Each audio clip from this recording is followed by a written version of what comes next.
الحمد لله نحمده ونستعينه ونستغفره ونعوذ بالله من شرور أنفسنا ومن سيئات أعمالنا من يهده الله فلا مضل له ومن يضلل فلا هادي له وأشهد أن لا إله إلا الله وحده لا شريك له وأشهد أن محمدا عبده ورسوله صلى الله عليه وعلى آله وأصحابه ومن تبعهم بإحسان إلى يوم الدين أما بعد. So as we continue discussing the book Bulugh al-Maram by Hafid ibn Hajar al-Asqalani rahimahullah, where he collect a hadith regarding a hadith al-ahkam that covers concerning matters regarding halal and haram, regarding matters of ibadat and also muamalat and general affairs. So been covering regarding concerning we have been covering concerning kitab al-wudu. So we'll be picking up from where we had stopped regarding the ahkam that relates to wudu. So we'll read the hadith and then we'll discuss the ahkam that can be taken from the hadith that is read. Tafaddal. Alhamdulillah, wa salatu wa salam wa rasulillah. Hadith number 40 from the Book of Purification. Narrated Abu Hurairah radiallahu anhu, I heard Allah's Messenger sallallahu alayhi wasallam saying, "My people will come on the day of resurrection with radiant faces, hands and feet from the chasers of wudu, ablution. If any of you can extend his brightness, let him do so." Agreed upon, and this is Muslim's wording. So the hadith is mentioned here as read that he mentioned, and Abi Hurairah radiallahu anhu قال سمعت رسول الله صلى الله عليه وسلم يقول إن أمتي يأتون يوم القيامة غرة المحجلين.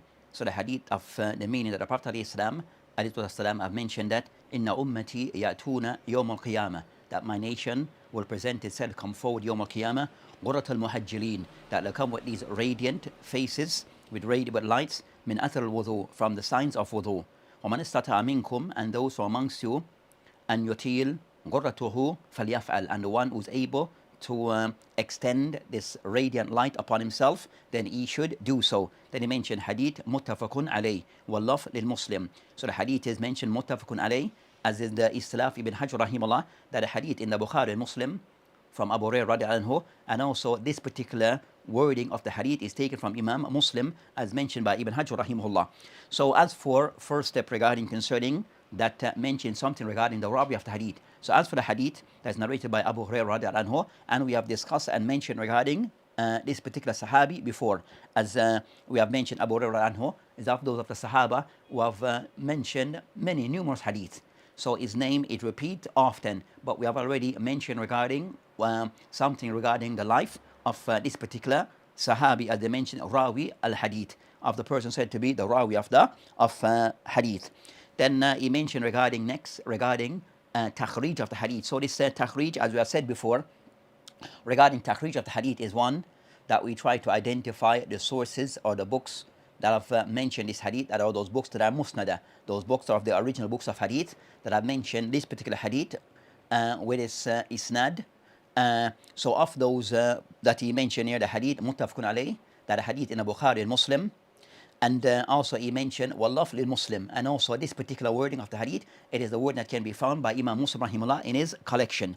Then as for what is now mentioned regarding takhrij, so takhrij can be mukhtasar, very brief, very short, also can be mutawassit, where it goes more in detail, and also can be mutawwal, and also can go in very detailed regarding concerning going through many different aspects concerning the hadith, regarding the sources, what have been mentioned by the ulama, also the rawi of the hadith, so it can go in detail, and also those other supporting hadith regarding this particular hadith. So as what he mentioned in Al-Laf lil-Muslim, then Shaykh Halak in his work is checking off this book of Imam of Bulugh al-Maram. When he mentioned the hadith, he mentioned he mentioned akhrajahu Bukhari wa Muslim, and he mentioned then that he mentioned Bukhari wa Muslim, then he mentioned wal al-Bagawi fi Shar as-Sunnah, Abu Awana fi Musnad, Ahmed fi Musnadi, and then he mentioned qultu wa qawluhu man istata' an yutil. Then he mentioned that as for the second half of the hadith, I mentioned man istata', the one who is able to extend this light, then he should do so. He mentioned that as for that portion of hadith, he mentioned mudraj كما قال له الحافظ في الفتح. Then he mentioned that portion of the hadith, then is a statement of that is mudraj, and we explain concerning what is mudraj, that it is something which is have been added to the hadith. Then he mentioned that as stated by Ibn Hajar rahimahullah in his book Fath al-Bari. Then he went on to mention certain wording of the hadith, but overall he mentioned as for this hadith, that as for the sources that I've mentioned the hadith, that this hadith can be found in Bukhari and Muslim, also the hadith in the Al-Baghawi in his book Sharh as-Sunnah, also Abu Awana in his collection which is called Al-Musnad, and also Ahmad bin Hanbal rahimahullah. So these are those sources that are mentioned by Hallaq.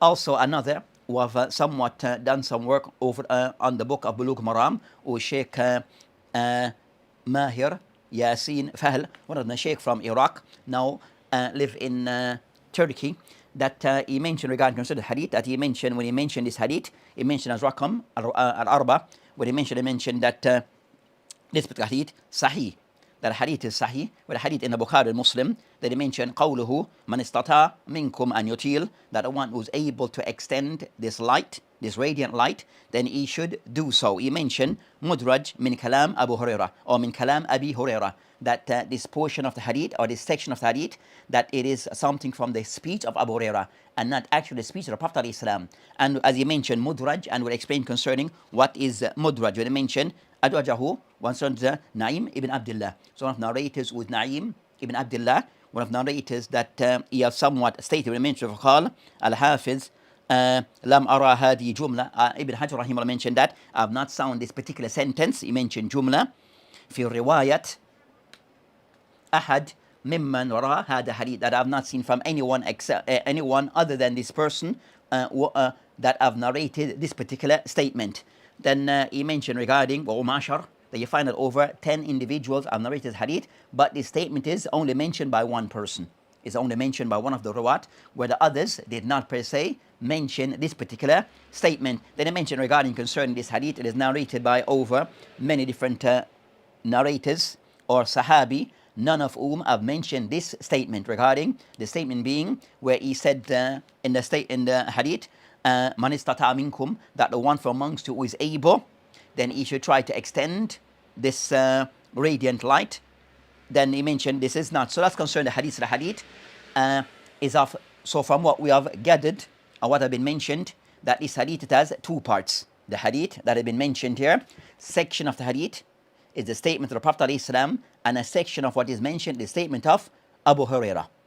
So the part of the hadith we mentioned, it states concerning this hadith, where he states from this hadith, Inna ummati ya'tuna yawm al-qiyamah Ghurratul Muhajjalin, that he mentioned min athar al-wudu, that portion is from the statement of the Prophet ﷺ.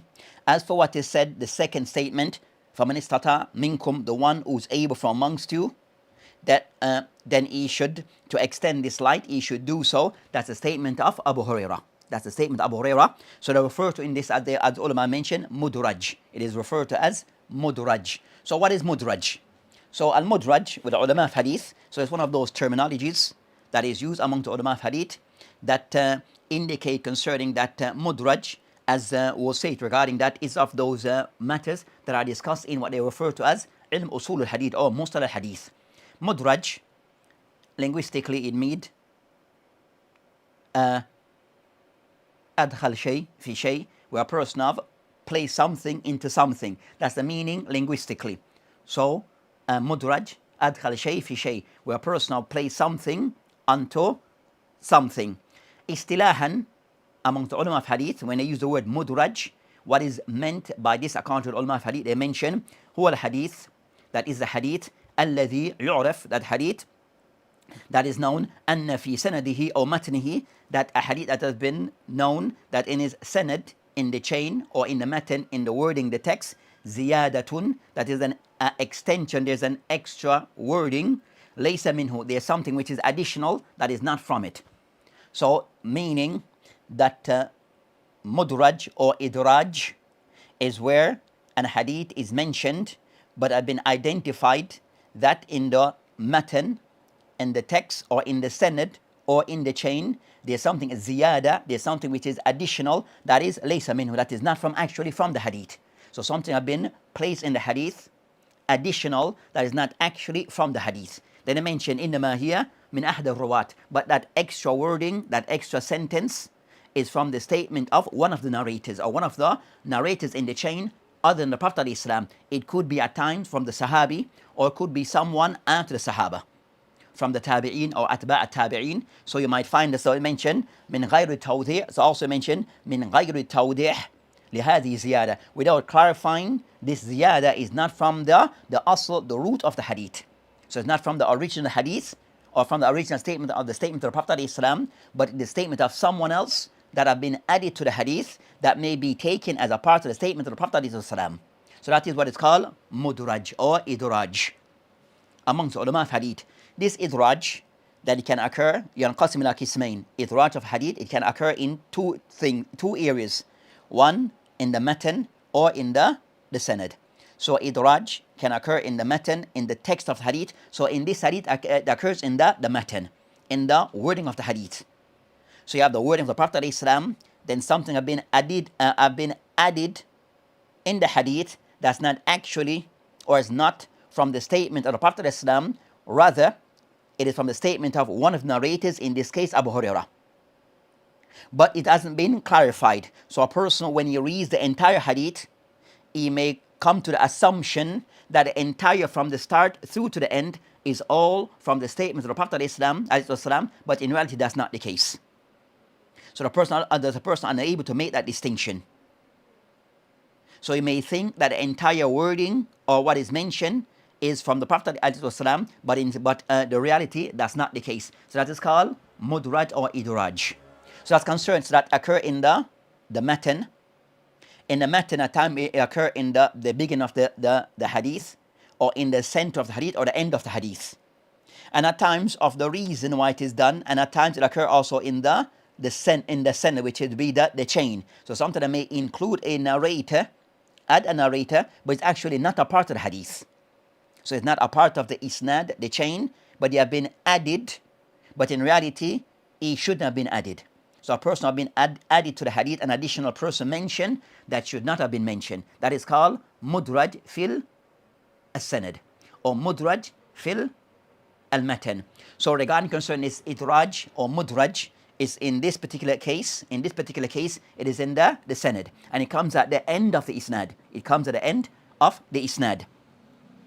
So that's concerning al-idraj, and idraj generally it is taken to be not a part of the hadith. So it's considered to be something which is not to be attributed. This wording is not to be attributed to the Prophet ﷺ, as it is not a statement, the Prophet ﷺ. So it's not to be considered a part of the statement of the Prophet ﷺ, but rather the statement of either the Sahabi or the Tabi'een or whoever that person who have mentioned those things. At times, idraj is mentioned where the person mentioned the hadith, but the narrator who's in from the Sahaba, he heard all of those things, thinking all is from the hadith, but in reality, some is from the Prophet ﷺ, and some may be something additional by way of giving clarity from the Sahaba. So at times, idraj is mentioned by way of to clarify certain things, but it has been included as a part of the hadith. So in this case, the statement of the Prophet ﷺ and that of Abu Hurairah have been put together as if it is from the Prophet ﷺ. So that's concerning idraj. So idraj, as for his ruling, is considered to be not a part of the statement or the hadith of the Prophet ﷺ, and it is considered to be that it will be something which is foreign, something which has been included, that is not to be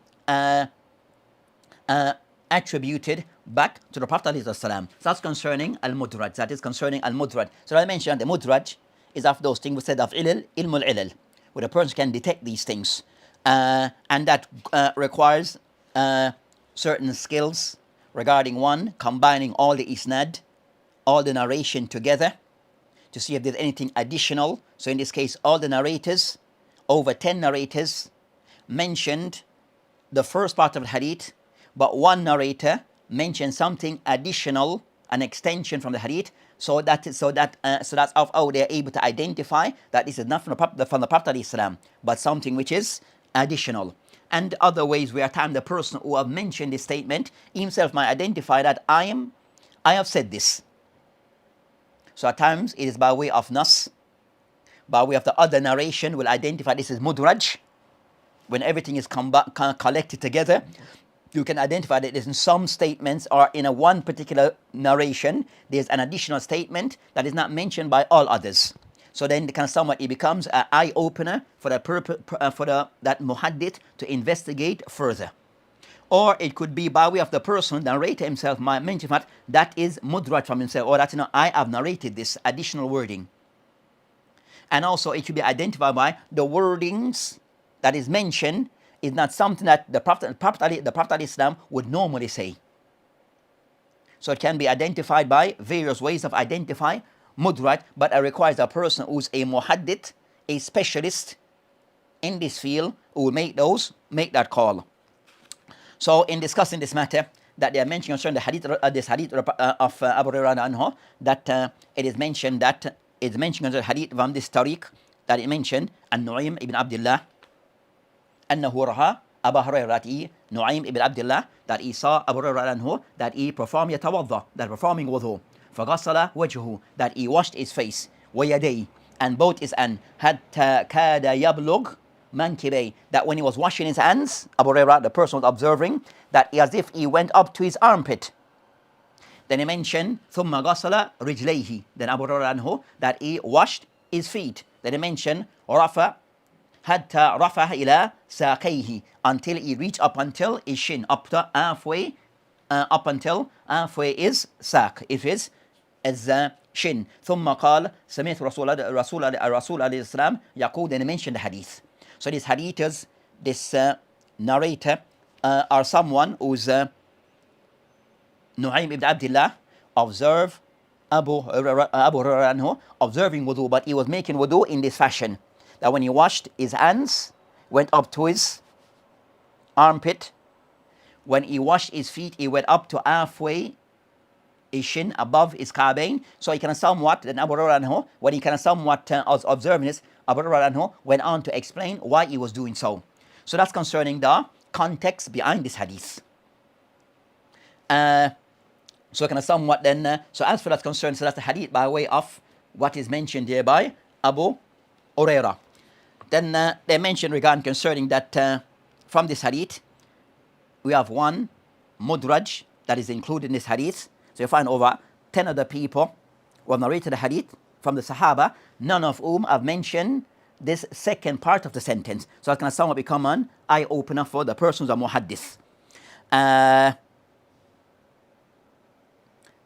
hadith also have other narration, that's narration by of Abu Hurairah anhu, that's narrated in the narrated by others, but those are somewhat daif.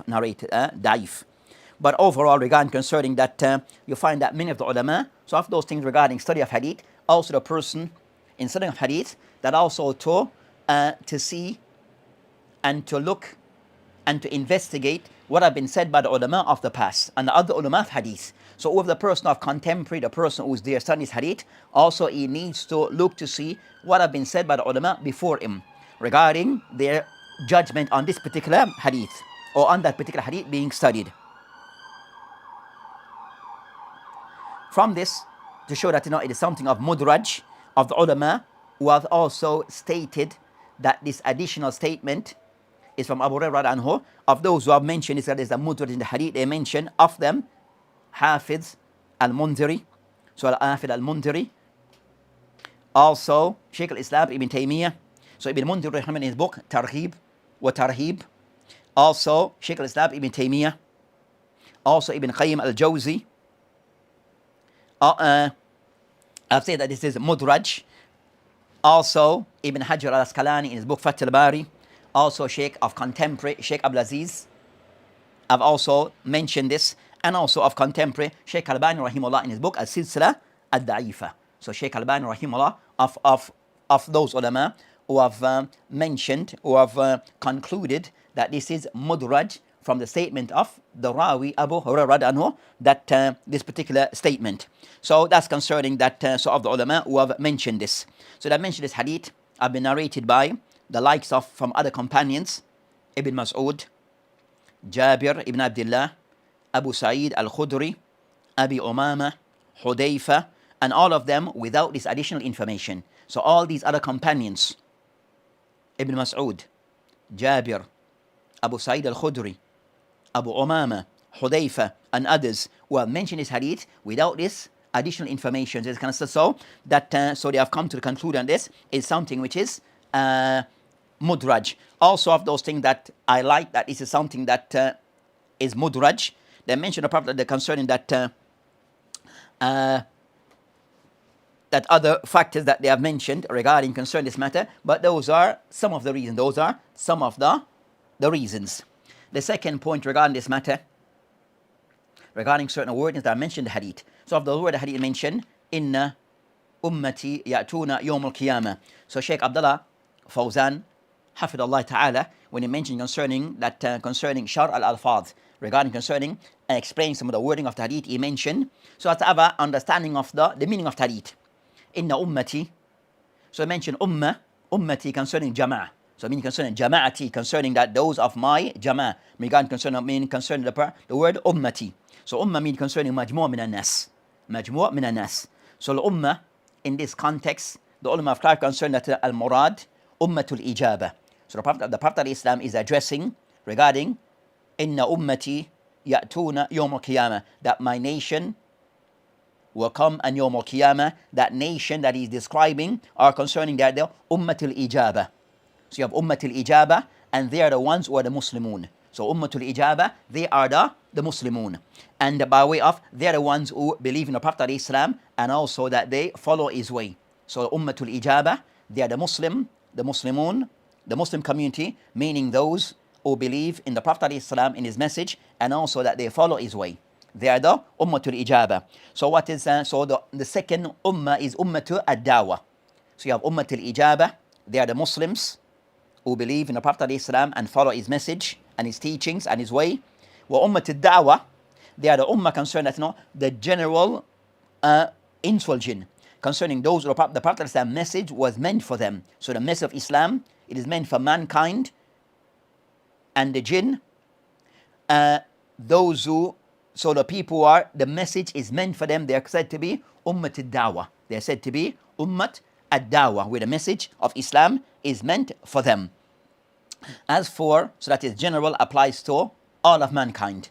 It applies to all of mankind. As for ummatul ad-dawa, ummatul ijaba, they are the ones who responded positively to the message of Islam. Then I mentioned yatuna yawm al-qiyamah in the wording of Imam Muslim, another word of Imam Muslim rahim, or that's the wording of Imam Muslim. The wording of Imam Bukhari rahim mention yad'una, or yad'una, that they be called, invited, meaning concerning taqaddum, that they'll ask to come forward, that this ummah will be asked to come forward on Yawm al-Qiyamah. So that's concerning the meaning concerning that, regarding either they be called for concerning Yawm al-Qiyamah. There's many events that will occur on Yawm al-Qiyamah. So of those concerning possible, they will be brought or called forward either at the time of hisab, their reckoning, or al-mizan, or at the time of the scale for their thing to be measured, to be weighed up, their actions and their deeds. So it could be of one of those station on Yawm al-Qiyamah, but Yawm al-Qiyamah, that they'll be called regarding one of the mawaqif on Yawm al-Qiyamah, that they'll be asked to come forward. So what is meant regarding concerning that, this is concerning this ummah of Muhammad alayhi salam, ummah al-ijaba, that they'll be called to come forward on Yawm al-Qiyamah, and they will have distinguishing features that will distinguish them on Yawm al-Qiyamah compared to other nations that preceded them. So the Prophet ﷺ and his ummah, that they will be asked to come forward Yawm al-Qiyamah, and they will be distinguished from the other nation based upon they have a radiant light from their face, their arms and their feet.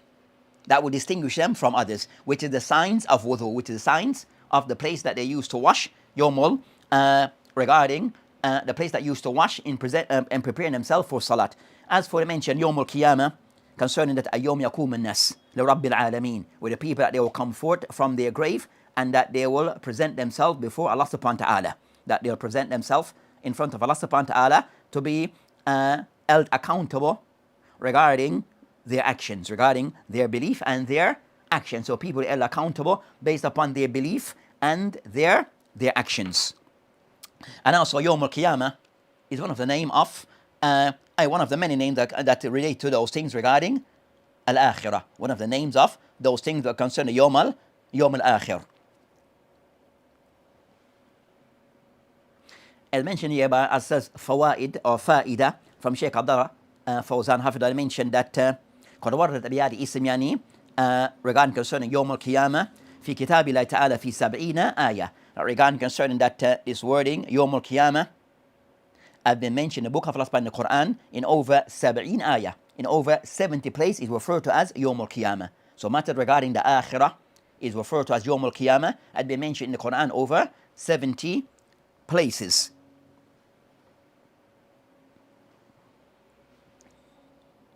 So a different name that we refer to as that can be found, and also a different name that we refer to as in the Quran. As what is mentioned regarding Ghurratul Muhajjalin, that al-Ghurra that they mention regarding concerning is that a shining radiance on a person's bayad fi wajh, that it is a general, that it is used as a radiant light that is found on a person and concern the face of a horse. The face of the horse, that light or that mark that is on the face of the horse is referred to as Ghurra al-Muhajjalin. That regarding concerning that Muhajjalin, that it will Ghurratul Muhajjalin, that this light will appear regarding one's face and also on one's limbs. Muhajjalin regarding the person's hands and face. So al-Ghurra is in relation to the person's face. Muhajjalin is in relation to the person's feet and hands. So that's concerning that radiant light that will come forth, that would appear on the person's face and also the person's hands and also one's feet on Yawm al-Qiyamah, as a way to distinguish the people from this ummah of Muhammad alayhi salam, Yawm al-Qiyamah, based upon, as mentioned, atharul wudu, based upon that the signs of al-wudu or the trace of al-wudu. So that gives the ta'leel of why this light will appear regarding min athar al-wudu, regarding from the trace or the remnants of al-wudu. So it shows regarding that the hadith, it shows regarding the virtue of wudu. So this hadith, it shows the virtue of wudu, as we'll pick up at the end. So overall, this hadith, it shows that the virtue of wudu, that it will serve as a light to distinguish those of this ummah on Yawm al-Qiyamah. And as we mentioned, man istata'a minkum, as for that section of the hadith, that sentence, it is not a part of the hadith. It's not a part of the original hadith, but something has been added from the wording of Abu Hurairah anhu regarding a statement as an encouragement for the people to, regarding that, to try to make this light, to increase this light on their bodies. The next of those matters, so it shows regarding, so from this, the next of those matters that is discussed, the third point he mentioned that it shows regarding the third point concerning hadith, dalilun ala fidiyatil wudu, that it shows concerning that it shows the virtue of wudu and the great reward. So also the reward for the person that one will gain from doing the act of wudu, that also this reward of performing wudu, that also it will manifest Yawm al-Qiyamah. So the person, it will also, its signs will appear on Yawm al-Qiyamah, where it will somewhat appear, the person have a light on Yawm al-Qiyamah, it will now become a radiant light for the person on Yawm al-Qiyamah to distinguish the people from this ummah. So for the person, the people to be known, to be distinguished, to be identified on Yawm al-Qiyamah from this ummah, they'll have this light off on these parts of their body where they perform wudu. So that's concerning this, and this applies to men and women alike. This applies to everyone who perform wudu from this ummah of Muhammad alayhi salam in preparing themselves for salah.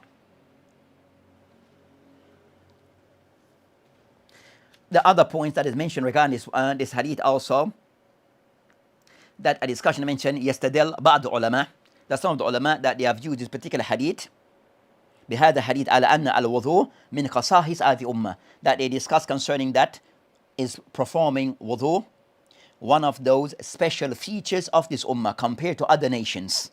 So is wudu of those features, of those acts that are particular to this ummah, to this nation, meaning that other nation before did not perform wudu. But performing of wudu is something particular to this nation of Muhammad alayhi salam, and not a practice of the people before. So they mention, is it from the khasa'is of this ummah or not? One of the ulama whose name is Halimi, rahimahullah, that is of the view that al-wudu is something which is particular to this nation of Muhammad alayhi salam, and not a practice of the nations before. So the Anbiya, the prophets and the nation before, wudu was not a requirement upon them. but wudu is only a requirement for this nation of Muhammad Islam, not of the nation of the prophets and Anbiya before. So of the ulama that you find that that's the view that he has taken. وهو حليم رحمه الله, one of the ulama of the Shafi'iyah, one of the fuqaha and muhaddithin of the ulama of the Shafi'iyah, and his view is that the act of wudu is something which is specific, particular to this nation, and not a practice of the nations before. A nation before meaning those nations with their Anbiya, not a practice of the Anbiya, the nation of the nations before. So, and he uses hadith as of those proof. He uses hadith as a proof. Then the second view, so that's the first view, that the act of wudu is something specific to this nation and not a practice of the nations before. The second view of the ulama, and that is the view that is held by majority of the ulama, أن الوضوء ليس يختص أو مختص بهذه أمة. That wudu is not something which is specific to this nation, but also a practice of the nations before. So wudu is a practice of this nation of Muhammad ﷺ, but also a practice of the nation before, and was something that was done before. And there are views concerning that, but the thing that is specific to this nation is this Ghuratul Muhajjirin, where on Yawm al-Qiyamah it will become a radiant sign, it will appear as a sign upon them on Yawm al-Qiyamah. That is something which is particular to that nation. So they'll be distinguished on Yawm al-Qiyamah with this that will glow on these areas will have a light on Yawm al-Qiyamah for this nation, not the nation before. That is something which is specific to this nation, not the act of wudu per se. And the sign of this, or the evidence that they use, is the proof for this, that they mentioned regarding concerning of those hadith regarding concerning that regarding concerning Sarah. So Sarah, Zawja Ibrahim alayhi salam. So Sarah, who's the wife of Ibrahim alayhi salam, that when they will go through in that concern, that when they're in that situation regarding that king that asked for her to come, then it is mentioned that when she appeared before him, they mentioned that فقامت, it mentioned فقام إليه, that when he wants her to be presented in front of him concerning that tyrant king, فقامت, that she appeared, توضأ وصلى, that she appeared before him and then she performed wudu and made salat before she appeared, made an audience with him. So they show that she did these two things, wudu and salah, and that is Sarah from the time of Ibrahim alayhi salam. So they shows us something which was not specific, and she mentioned Allahumma in kunta amanta bik wa bi rasulik. Then she make a supplication to Allah subhanahu wa ta'ala regarding her affairs. So it shows that Sarah, Zawja Ibrahim alayhi salam, that she performed wudu, then made salah, and then made a supplication to Allah subhanahu wa ta'ala regarding protecting her from this tyrant. So it shows that wudu is not something which is specific to this nation, but rather a practice before. And this hadith regarding the case of the case of Sarah alayhi salam, that Zawja Ibrahim alayhi salam, that the hadith can be found in Bukhari and Muslim. Also a second incident they mentioned regarding the case that they mentioned, also the case of Jurayj. Jurayj concerned Rahib Jurayj, that when he was accused of giving birth out of wedlock from a lady, then, and the people that accused him of this, that he made wudu, made salat, and made supplication. So again, he did the same thing regarding concerning this matter, and Allah subhanahu wa ta'ala freed him from this false accusation they made against him. So Jurayj, so it shows regarding that wudu is not something that is specific to this nation, nor salah, nor siyam. So these acts, they are not something which is particular specific to this nation regarding al-wudu, as mentioned by Halim rahimahullah. So that's concerning of those points regarding that matter. Regarding this matter, then the Shaykh Hafidullah, he mentioned regarding concerning that the next of those points that he discussed concerning ikhtilaf al-ulama, also regarding that the matter regarding the person wanting to have this radiant area, this area that the face, the hands and the feet, is allowed for the person, as in the case of Abu Hurairah, for him to extend washing those areas. So extending washing those areas that are compulsory areas on his, in wudu. So the area that's concerning washing of the face, can a person exceed on this? Can a person extend on washing of his arm beyond the point which is compulsory? Can a person exceed washing the area which is compulsory regarding his feet? Is he allowed these things? On this matter, the khilaf between the ulama. On this matter, the khilaf between the ulama regarding mujawazat al-mahal al-fard. Can a person go beyond the area that is compulsory to be washed regarding the areas of wudu? On this matter, you find aqwal between ulama. The first view on this matter, أنه لا تشرع الزيادة على محل الفرد. That of the ulama, that they take the position a person is not allowed to exceed, to extend washing beyond the point that is compulsory in performing of wudu. And that's the view that is taken by the madhab of the Malikiyah, the Zahiriyah, and Ba'da Fuqaha al-Hanafiyah, and Rawa'na Imam Ahmed. So of those who say no, one is not allowed to extend, la tushra, is not allowed for a person to exceed, to extend the compulsory areas, points in performing of wudu. So of that view, madhab of the Malikiyah, the Zahiriyah, Ba'da Fuqaha al-Hanafiyah, and also a riwayah, a narration on Imam Ahmed rahimahullah ta'ala. And some of the Hanabila have also take that position. Some of the Hanabila have taken that position, amongst them that Ibn Taymiyyah, Ibn Qayyim, that have taken that position. The second view that is there, and the evidence for this, that is, the Prophet ﷺ is not known that he would exceed those points. So in fact, there is no narration that the Prophet ﷺ, even though in regarding exceed, going beyond the compulsory points of wudu, he will not exceed this. So the asl go back to, we stick to what the Prophet ﷺ have did and have done, unless there's evidence to say otherwise. Also, the second view, tushra az-ziyada. The second view that they take the position that it is allowed for one to exceed the compulsory points, areas in wudu, to wash beyond those points. So for the hand, one can go beyond, on the hand, behind, above the elbow, and go up until the armpit, but one can exceed. So they hold that one can exceed the compulsory points, areas on wudu. And between themselves, those who take the position, then they disagree regarding to what extent, to how much can one exceed.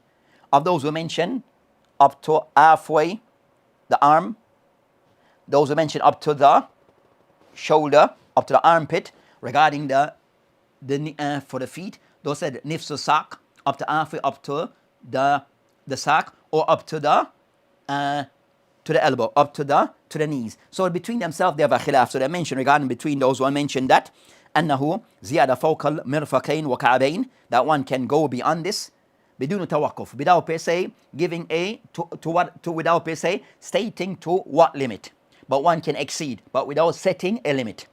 Others hold that it is allowed and mustahab for the person to go halfway up the arm or halfway up to the feet. And those who mention go straight up to the mankib, up to the shoulders, or up to the knees. So you have between those who give a permissibility, they fall into three camps. Those who mention you can exceed, but don't put, but they didn't put a limit. Those who put a limit halfway the feet and the hands, and those who mention can go up right to the top, which is up to the for the feet, go straight up to the person, go up to the knees, or up to the shoulder or to the armpit. So that's between those who give a permissibility. And they say that the evidence that they use is this hadith. So the evidence they use is the hadith of Abu Hurairah anhu. So they say that the rebuttal of their view, that one, the hadith of Abu Hurairah anhu, that extension is not a part of the hadith. So it cannot be used as a dalil. It cannot be used as a dalil because it's not from the statement of the Prophet of Islam, and there is no narration that the Prophet of Islam ever did so. And I mentioned that one was to extend washing of his face, then the person will start to go washing off behind, but to what extent with the face? Down to the neck. Then that extending up, then the person will start to wash his head. And then also, the head is not to be washed, it's to be wiped. So the person will be extending, where he'll be now going over what is required and also doing things not required. So to wash the head, the person then is going to start to wash the face by extended. He's going to be washing his head, and that's also not allowed. So that's concerning those matters. So al-qawl raja, the correct view is that a person is not allowed to extend beyond that which is the compulsory areas, parts of the body, and not to go up. And what Abu Hurairah may have done, that's an ijtihad from himself. That's an ijtihad from himself. And he did so on his own. So you would do it to the person, like the person saw him do so. It was not something he would do openly and encourage. Not something he would did openly and encouraged. Also from this hadith mentioned,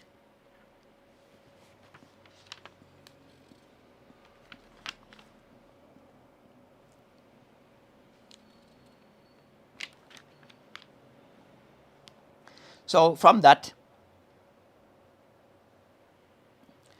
so gurra is relating to the face, muhajjilin is related to the feet and the hands. So that's concerning this matter. So said of the benefits that can be taken over from the hadith, that one from this hadith it shows regarding the encouragement that the person won, that the virtue of this nation of Muhammad alayhi salam and Yawm al-Qiyamah, that they will be distinguished from other nations that before, by way of their appear with these radiant signs on their bodies, more so the area that they perform wudu, which will be their face, their hands and their feet. So it's considered to show the value and the virtue of this nation of Muhammad alayhi salam, where they be distinguished from the nation before. So it's considered to be of the qasa'is of this ummah, and the qasa'is of this ummah that may relate to things in this dunya and also in the akhirah. So the qasa'is, those things are specific to this nation or to a particular individual, meaning the anbiya, or the particular nation, that of those things that they are given in this dunya, and some of those things in the akhirah. So this matter regarding al-ghurrat al-muhajjirin is something for this nation in the next life, which is Yawm al-Qiyamah, that would distinguish them from other nations. Also from this, it shows that people on Yawm al-Qiyamah, that they'll be distinguished, and these are amongst the believers. So the nation of Muhammad alayhi salam will be brought forward, and they'll be distinguished from other nations. Enough that because of the sign, and this would be in the ears of their wudu. Second, it showed the virtue of wudu. That a person, so it showed the person performing wudu correctly. So as Yawm al-Qiyamah, that it will distinguish them on Yawm al-Qiyamah. So it showed the mention min athar al-wudu, showing concerning the virtue of al-wudu, showing the virtue of wudu. So wudu, it has a virtue that also will be given on Yawm al-Qiyamah. So it helps the person to prepare for salah and certain acts of ibadah, but also this will show Yawm al-Qiyamah. So the signs of this will be shown on Yawm al-Qiyamah. So a form of encouragement, and also show that the reward of performing of wudu, then also that will come into play on Yawm al-Qiyamah. Then also, and also it mentioned that concerning the preciseness, this hadith also, it shows the preciseness of ulama of hadith. It shows the preciseness and that level of meticulous research regarding the hadith of the Prophet of Islam, where the ulama, they go through everything regarding the matan, the text, and also the sanad, the chain, regarding Moshe, everything is what, make sure that what is attributed to the Prophet ﷺ, that it can be validated. What is attributed to the Prophet ﷺ, that can be validated with stringent condition and rules and guidelines. So, and also to detect those things that are said to be mudraj, those things that are said to be not to be attributed to the Prophet ﷺ, but one might think so. And also mudraj becomes to be those things we consider to be, we cannot attribute it to the Prophet ﷺ because said to be not of his statement. So it comes at times by way of clarity, at times it to clarify certain things, or there's something that someone have added to the hadith that he may have believed is a part of the hadith, but actually it's not a part. But the ulama of hadith, they are able to make that distinction. So this shows that level of work and investigation regarding preserving the hadith of the Prophet of Islam as it should be.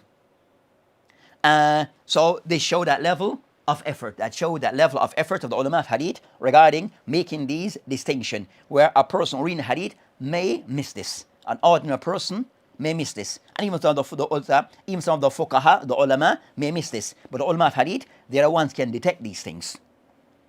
So these are those things that relates to this particular hadith that have been mentioned.